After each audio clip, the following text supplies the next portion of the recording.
Well, good morning. And Austin, I'm going to ask you to turn it up just a little bit more, but it is good. It's a great morning, and we've been looking forward to this time for a while now, and we're excited for Ryan to be here this morning from Creation Truth. And if you don't know already, we've said it a lot, but this morning he's going to talk to us during class time, but also during the service. And then tonight, make sure you come, and then Monday and Tuesday night also.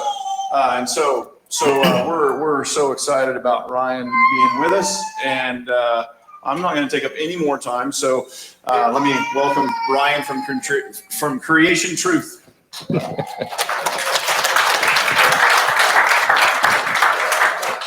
Well, good morning. Appreciate the opportunity to be here. So I thank you all. We're going to do a little bit of history. Oh, did you all bring your pillows, right? Who's like, oh no, not history? Who did not like history in school? Okay, I understand. Who loved history? All righty, yes. Notice the difference in age usually. The older we get, the more appreciative of the history because we were alive for more of it, right? And so, but what we're going to try to do is hopefully have some fun here and explore some things and hopefully maybe answer some questions you've had in the past. Maybe reveal some stuff you had no idea that had happened because you slept through history or because it's history that's not taught. Usually on purpose, by those who develop the curriculum, not necessarily because of the teachers themselves, okay? I am not going to be one who stands up here and bashes the teachers, okay, because I was one. I taught juniors and seniors high school for 7 years. Loved it, absolutely loved it. Had great students always. And I taught a little bit of U.S. history and the United States Constitution and all that kind of stuff, okay? So a lot of times it's because we don't know. Unless we go do our own study, what we receive. So when I got my history degree from the University of Edwardsville, I had no classes really on any of this stuff that I'm going to share with you. Okay, I've had to do it all on my own and studying. Okay, and so just letting you know, this is amazing stuff, and it's out there, and it used to be in our history books. Okay, I'm going to show some of that for you in our example today. So right now I'm going to show you just real quick in our time we have, just a quick little fun story that happened to George Washington, okay, that you may or may not have heard of, all right? I got a little tickle right here. So anyway, and then for our main service, we're going to cover what happened at the founding regarding the revolution, why the revolution took place, okay? Then this evening, we're going to hit the pilgrims, okay? So we're going to go a little back in time tonight, all right? But it's a different costume, okay? So and this isn't the full thing. This is just the teacher part right now. So let's do a little bit of what kind of the prelude, what really pushed us to the American Revolution. When we established, and when I say we, the great adventurers and explorers that came from the King's Empire of Great Britain, mostly from England there, we started Jamestown and then Plymouth. We're going to look at those two tonight and compare and contrast the two because there's a big difference in how those two were founded, okay? Well, after that, we go from not very many people to a bunch of people. We start building out, okay? And this is how we used to draw the maps, okay? See, we draw the map all the way off the edge because we're looking forward to, thank you very much, we're looking forward to further expansion. We're going to grow our colonies. And here's what happens. In 150 years, here's what takes place. From 1625, by the time we really get those colonies going, about 1,980 people there, okay, whatever. By 1775, 150 years later, we got 2.4 million people living here in the colonies. Because it's fantastic. It's amazing. That's good. Hey, you got good water in Colorado. Cool. All right. This place was truly a place of opportunity, okay? The king and parliament, they're clear across the ocean, 3,000 miles away, 2 months by boat. They don't care what's going on because things are going really well.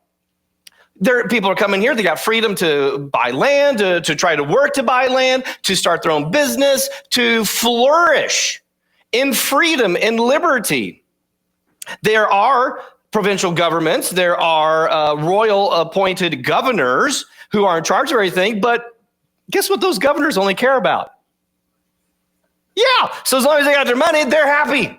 Okay. They have representative governments. We get to elect our own officials who are actually in charge of the lawmaking and the taxes and regulations, that kind of thing. Now they have to be approved by the governor and then ultimately by the administrative board over everything that was taking place, the King's Privy Council. Okay. And so, but hey, everything's going well because they're like, you just flourish, do great stuff, make lots of money for the empire. It's great. Kind of learn that seems like the less government is involved in people's lives, the more they succeed, doesn't it? Isn't that interesting? Okay. But 1750s, the 1750s, that decade starts to change everything. It was at that time that about 75,000 French soldiers and traders really start traveling the rivers of the western frontiers, see that area called New France. They start establishing commerce with the natives. They even marry some of the natives, especially the chief's daughters, so that they create these very strong bonds. And 1.5 million British colonists, they're over on the coast mostly. That's where they're concentrated at. So they let this big area to kind of buffer between the two empires as they're both trying to take advantage of this incredible land. The resources available in this land are almost unlike anything else anywhere in the world. It was incredible. So they were loving, they were trying to do. But then things really started to heat up in 1753. Paul Marin de la Mergue begins to lead 2,000 men to build forts along the St. Lawrence, the Allegheny, the Ohio, and Mississippi rivers. Hence, a lot of the towns you know of to this day, the cities, have a French origin or French name. New Orleans, St. Louis, Vincennes. I grew up right beside Vincennes. We call it Vincennes now, okay, in Indiana. This generates, though, a great deal of concern for people who are invested in the Western frontier. They've developed this thing called the Ohio Company, named after the Ohio tribe and the Ohio territory out there, that they're going to be land speculators so they can figure out all this land, sell it for further westward expansion. Plus, there's all the fur trade going on there. Well, this is really going to cramp their plans. Some of the guys invested in this would happen to be the governor of Virginia, Governor Robert Dinwiddie. Now, that is not nice. Laugh at poor Dinwiddie's name, okay? Lieutenant Governor Dinwiddie there, he's invested in this. So are a couple of gentlemen named Lawrence and Augustine Washington, the two older half-brothers of George. Now, Lawrence, unfortunately, will die from tuberculosis before these things really heat up.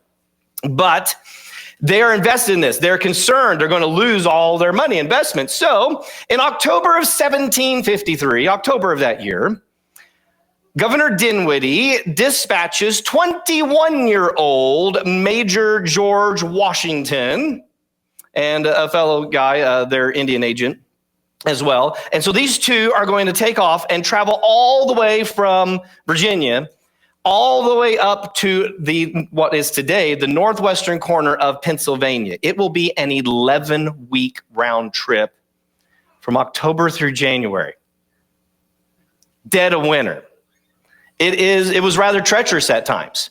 When he gets back, he will publish, and I forgot to bring it, I just got it, a journal, his journal that he took place. It'll become one of the #1 read books in all the colonies, George's journal about this, because it was rather terrifying at times. They ran into some Indian skirmishes.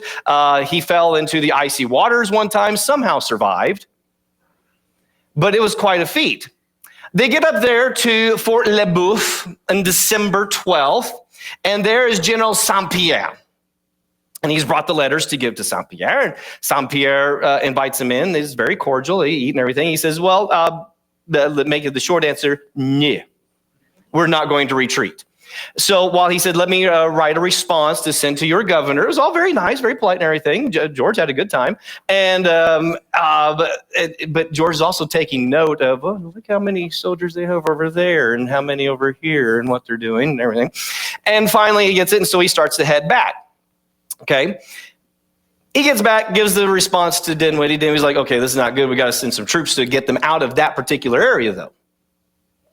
So May 1st of 1754, they're going to send George and a regiment of about 300 guys, okay, to this area called Fort Duquesne. This is the French fort. It's at the confluence of the Monongahela and Alleghenies, where when they come together, start the Ohio River.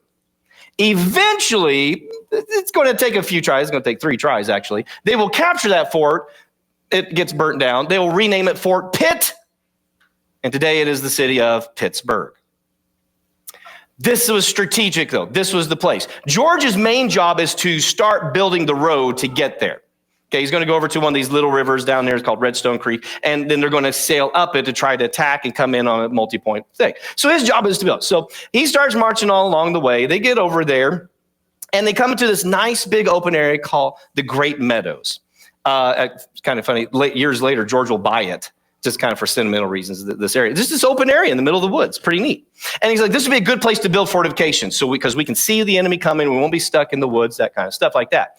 Well, he hears from Indian scouts that there are some French in the area. So he's like, okay, we got to hurry and start building, okay? We come up, but then he finds out it's just a scouting party, about 35 guys.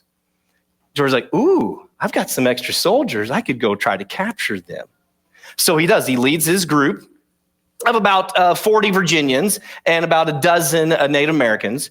And they go up and they come up on this little rock place. And down at the bottom of this rock area, this little glen in the woods, the French are setting up camp there. They're coming down to to do the same thing that George had done. Bring a letter saying, you got to leave. You're not allowed here. This is our territory now. So George, they come up on the top of the ridge there. He's up on top. He sends some guys down the right, the natives down on the other side, and they swarm them, surprise them, take them, no problem. A few French are killed, but most of them surrender, and they capture them. Problem, though. It's a little problem. The Seneca chief, Tanakarson, he was known as the Half-King. As they're sitting there, after the battle is over, he comes right up to the French commander, Jumonville, and just kills him in cold blood. All the English are like, no, what are you doing? Don't do that. That's not how we do this. Stop. But it was too late. Word of this gets back to Fort Duquesne. And there, General Louis Caillon de Villers, he's the brother of Jumonville. He's rather incensed about how his brother was assassinated in cold blood. He says, I want to lead the attack against this incursion of these English.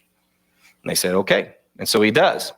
De Villers will then take his French and Indians, numbered about 700, best guess, and they will come to George's illustrious fortifications.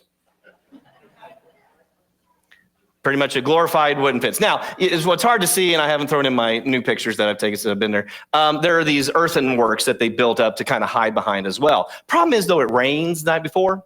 So they're filled with water. It's a muddy mess and everything. So they come up upon them on May 31st, and the attack begins. July 3rd, the attack begins. July 3rd.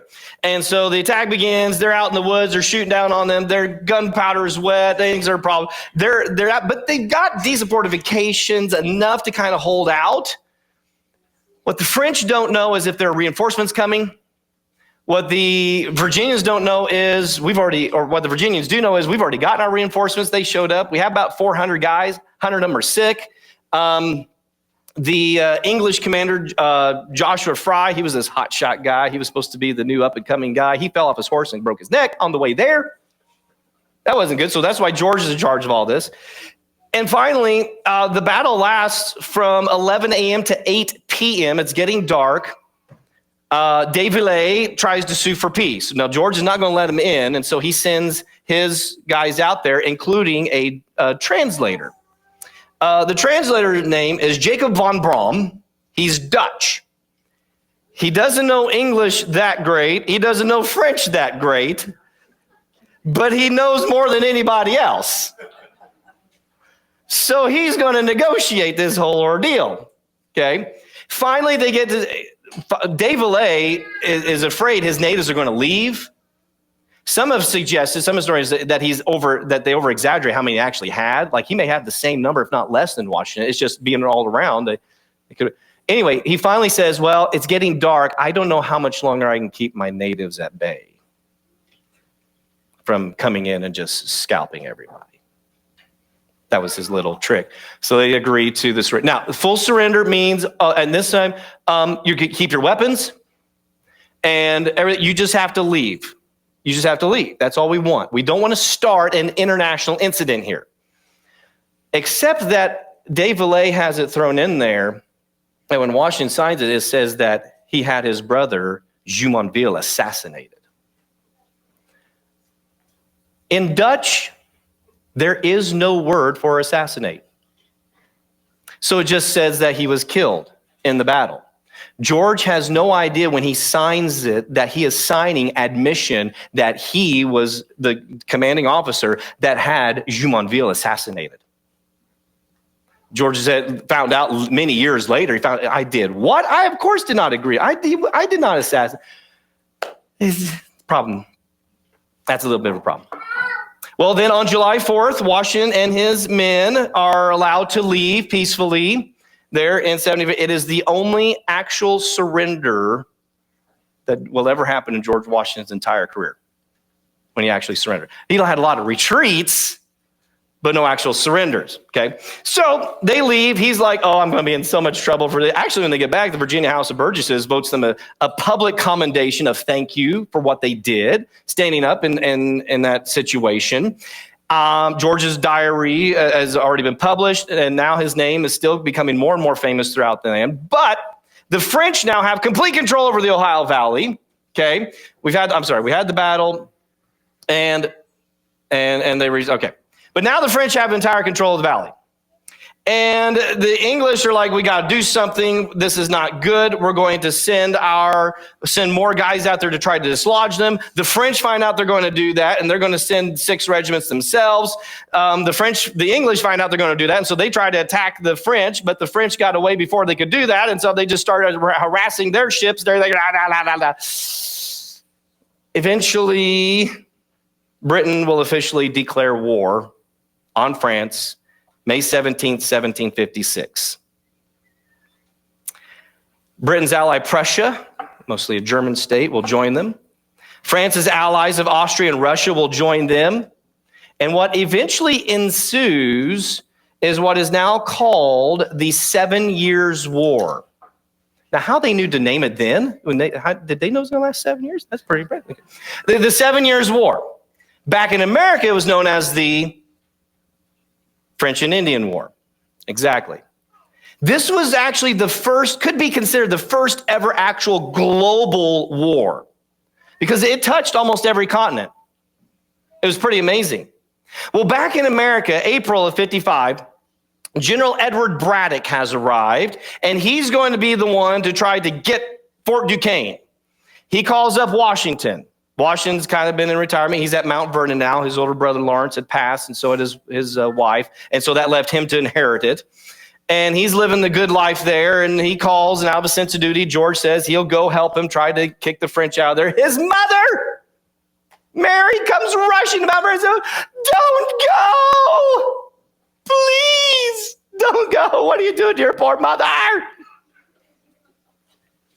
George said this, quote, the God to whom you commended me, madam, when I set out upon a more perilous errand, defended me from all harm, and I trust he will do so now. Do not you? Okay, fine. And so George goes.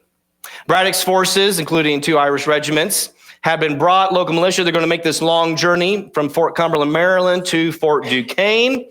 But with 2,100 men, plus all the baggage, plus all of the support staff, plus all the women who do the cooking and the sewing, all that, plus all the cattle that you have to bring to feed the army, their little group there stretched 4 miles long. Took forever because they had to cut every tree that wasn't, if it wasn't wide enough. George is like, you don't have to. He's like, they made mountains out of molehills. He's like, you don't have to have it perfectly. We could just go. It's just frustrating. Plus, George gets sick. He's got aches, colds, fever. Braddock's like, okay, this is taking way too long. We got to get moving. This is taking too long. So he said, we're going to split up. Okay, we're going to split up. We're going to have the flying column of 1,300 and everybody else who catches up as soon as you can go. George goes with them. Several times on the way, they meet Native Americans who want to help them because they don't like what the French have done. And Braddock every time is like, we don't need them. We're experienced battle people. And George is like, what are you doing? This is not like the open warfare of England where we come out on a nice big field and shoot one at a time. This is the woods. We're in the woods. And they're going to shoot from everywhere. We got to know. Braddock had been warned about that, but he thought it doesn't matter. We can handle it. Well, finally, July 7th, they come within 12 miles of Fort Duquesne. July 8th, more Indians offered assistance. He turns them down. July 9th, they march along the Monongahela River. George said it was a beautiful scene. The water was tranquil. The sun was shining on their arms as they're marching there. And they think this is going to be a grand. They think the fort is lightly guarded, and it was, except they didn't listen to the scouts, natives, who were trying to tell them that 1,600 more French and Indians had arrived there to fight them. If you'd only listen. Well, they sent out a force, about 108 French, 146 Canadians, 637 Indians, for a combined force of 891 versus the 1,300 English. Lieutenant Colonel Thomas Gage, you'll hear his name in the second service, or in the main service. He's got a little advance guard of 350. They're walking towards, trying to scout it out. They run into the natives. They start shooting, opening fire. Gage turns around, starts running back. The 100 Canadians flee to the fort. You can make a joke about that if you want. Anyway, and so they start running into it. Well, Braddock hears all the shooting and everything. And he's like, well, we got to hurry and catch up. So he orders those guys into double time to run up to Gage. But Gage is running back at them with their 350. And so when they meet each other, it is absolute chaos. They crash into one another. The natives start going into the trees, start climbing into the trees, start shooting from every direction. The French kind of follow suit. They got their terrified cry, as they're coming after everybody. They start to turn around. They're like, okay, we start shooting any and every direction we can. We don't know where it's going. They accidentally shoot some of their own guys because it's absolute. This is terrifying. The Virginians are smart enough to jump in the woods. They're like, we understand how this works. We aren't getting shot here. Braddock rides up on the scene, and he is ticked. He is livid. How dare you fight like this? This is not how you're supposed to fight. So he orders his guys, get in line, shape up, get into your formations, and they do. And they actually kind of start to, they said Braddock would ride up to guys, hit them in the back with his sword, kind of smack them, get in line, get in formation, do the things we've been trained to do. And they do. They actually hold their own for about 3 hours. His commanders are kind of inspired by him. It's pretty neat. George is on horseback, running back and forth, taking orders back and forth. Although his fellow officers keep getting shot one after the other, until finally Braddock himself takes a shot to the chest. At that point, George is now in command, and so he orders a retreat. And they are able to get out of there, although they have to leave their wagons, guns, artillery, cattle, horses, baggage, provisions, 25,000 pounds of currency, Braddock's personal papers. And one of the baggage wagons was actually being driven by a guy named Daniel Boone. He and his cousin Daniel Morgan they started jumping, the natives started jumping on the wagon and are going to take, so he has to jump down, cut the horses off and the reins and take off on horseback, like right out of a movie. It is pretty cool. Of the 1,300 British forces, 456 are killed, another 422 wounded. Out of 86 officers, 63 were wounded, with 26 of them dying. They were singling out the officers. Again, that is not proper warfare. Of the 50 women who were there at that time with them, of the maids and cooks, 4 made it back. Half were killed, half were taken prisoner. The French had suffered only 27 killed, 57 wounded. Braddock will die 3 days later on July 13th. Washington performs the funeral. He is buried right near Fort Necessity, although they were afraid the natives would try to exhume his body and, do whatever. And so they ran their carts and wagons over it and everything. And it was kind of interesting. In 1913, there was an excavation crew coming through there, and they stumbled upon like some pieces of cloth and some buttons and some bones, and they realized it was General Braddock's remains. And so they erected this monument that's there now to him. It's just down from Fort Necessity. It's pretty neat. Washington gets the army back to Colonel Thomas Dunbar. They eventually get back. The 7 Years' War, this is where we're going to pick up later today, this morning. It'll take a turn in 62 when Russia will switch sides because of a new czar. And that'll put, listen, Britain, Ireland, Prussia, Portugal, Hanover, and Russia against France, Austria, Saxony, Spain, and Sweden. This really was a global war because they all had empires and colonies throughout the war they were fighting over. The war ends in 63 with the Treaty of Paris. Turned out well for Britain. They end up with a bulk of French territory. Okay, there you go. They end up with all that pink part. Pretty cool. The Spanish get that little part down there. The French lose a ton of stuff. You add up all the casualties, both sides, 1 million casualties from this war. Back in America, the colonists felt like they'd been dragged into this whole thing. Like the British would have stayed out of this, everything would have been fine. We were doing okay. Britain, though, feels like they've done a great service for everybody. Look at all the new territory you have under our protection and what we've done for you. By the way, it costs a lot of money. Guess who's going to have to pay? Everybody is going to have to help pay and contribute to the great debt that has been incurred. But back to Washington as we finish this up this morning. A few days after the whole ordeal, Washington takes to writing some letters. He's exhausted. He's recovering. You remember he was sick, plus all the fighting and everything. And he's like, okay, I've got to send some letters to mom, my brothers, all that kind of stuff. And he does, letting him know he's okay. And the one he wrote July 18th to his brother John said this: as I've heard since my arrival at this place, a circumstantial account of my death and dying speech, I take this early opportunity of contradicting the first and of assuring you that I have not as yet composed the latter. But by the all-powerful dispense of providence, I've been protected beyond all human probability and expectation, for I had 4 bullets through my coat, and 2 horses shot under me, yet although death was leveling my companions on every side of me, I escaped unhurt. He had 4 bullet holes in his coat. And who did he thank for bringing him home safely? George wasn't the only one to notice this. Mary Draper Ingalls was one of the 4 ladies that was captured.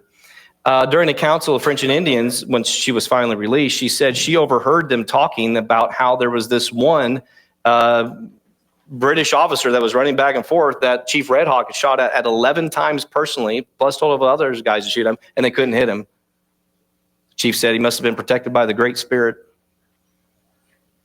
August 17th of that year, preacher Samuel Davies, he preached a sermon to a group of a company of volunteers in Virginia entitled Religion and Patriotism, the Constituents of a Good Soldier.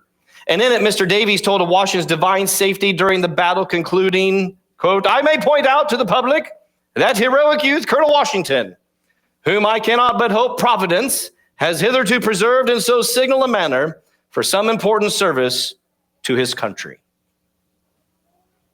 In 1770, so several years later, George is out exploring the Ohio Territory, and he's out on the border of the Ohio-West Virginia area, and his friend Dr. James Craik is with him. And Dr. James Craik records in his letters and diary how there was an Indian chief who came and wanted to see Washington. This is what Dr. Craik wrote down the chief said. The chief came up and said, "I am chief and ruler over many tribes. My influence extends to the waters of the great lakes and to the far blue mountains. I have traveled a long and weary path that I might see the young warrior of the great battle. It was on the day when the white man's blood mixed with the streams of our forest that I first beheld this chief, Washington. I called to my young men and said, 'Mark yon tall and daring warrior. He is not of the red coat tribe. He hath an Indian's wisdom, and his warriors fight as we do.'" Remember the Virginians jumped into the woods? "Himself is alone, exposed. Quick, let your aim be certain that he dies. Our rifles were leveled, rifles which, but for you, knew not how to miss. 'Twas all in vain. A power mightier far than we shielded you. Seeing you were under the special guardianship of the Great Spirit, we immediately ceased to fire at you. I am old and soon shall be gathered to the great council fire of my fathers in the land of shades. But ere I go, there is something bids me speak in the voice of prophecy. Listen, the Great Spirit protects that man," pointing at Washington, "and guides his destinies. He will become the chief of nations, and the people yet unborn will hail him as the founder of a mighty empire. I am come to pay homage to the man who is the particular favorite of heaven and who can never die in battle."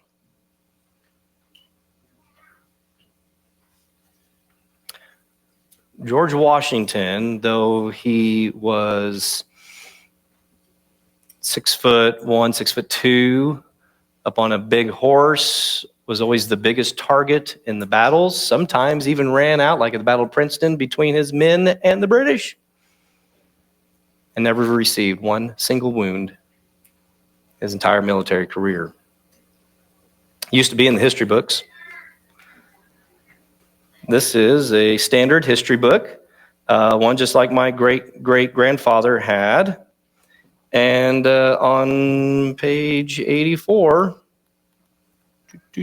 here we go, the Battle of Fort Duquesne. And right here it says, 15 years after, this old chief came a long way to see the Virginian officer at whom he had fired 15 times without hitting him during the Monongahela flight. Washington never received a wound in battle. It says 4 balls passed through his clothes, 2 horses were shot under him. How many history books is this in today? Why? This was in every history book forever. And there's great testimony to it all throughout. You may be thinking, whew, that's really cool, right? This is a fun lesson, right? Anybody heard this before? Who's never heard this before? All right, yeah. See, that was fun. You learned something about George Washington. And you're thinking, that's amazing, that's incredible. George Washington, wow, what an amazing guy. What does that have to do with me? See, here's the thing about Washington, and our time is done, so I'm just going to make it simple. Do you think Washington ever cared about his popularity or his great advances in the public sphere? The last place he ever wanted to be was in public. He always wanted to just be home, living life with his family. That was it. He hated the politics. He hated the public sphere. He just wanted to be. He's a very simple man. Here's all Washington ever did. He was faithful in the moment. You want a successful life? A life that actually accomplished something, that did something great? Just be faithful. A faithful life is a successful life. A faithful life is a triumphant life. A faithful life is the one that makes a difference. You ever had the time where you give your testimony, right? You give your testimony. Oh yeah, the people have great testimonies. They tell these amazing stories of how they were so lost and they were so in such a dark place and they should have been dead, but the Lord brought them now and now they're on fire for the Lord. They're doing something great, doing something spectacular for the Lord. It's just an amazing testimony. Wow, those are great. Those are fantastic. And then it's your turn.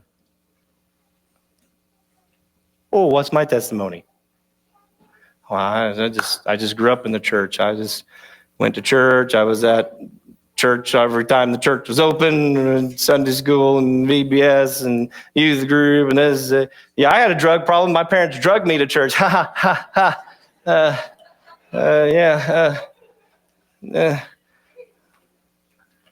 Are you kidding? That's one of the most amazing testimonies there is. Because it has nothing to do with you.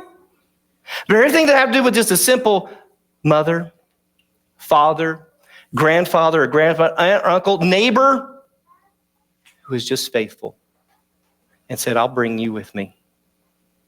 Or a parent or grandparent says, you know what, I think being in the Lord's church on the Lord's day is a little more important than a soccer practice or a ball game. They were just simply faithful in the moment. That's all George Washington ever did.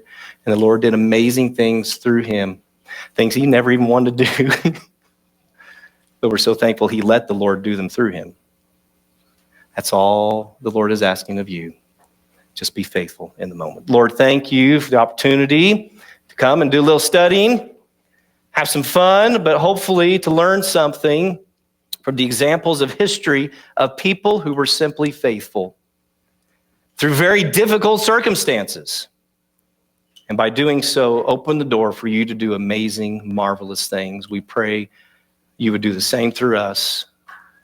Maybe not things that would change the history books, but would change the history of maybe one person. Somebody we know, maybe more importantly, someone in our family. Lord, help us to be faithful in the moment is our prayer and our commitment to you in Jesus' name. And the church said,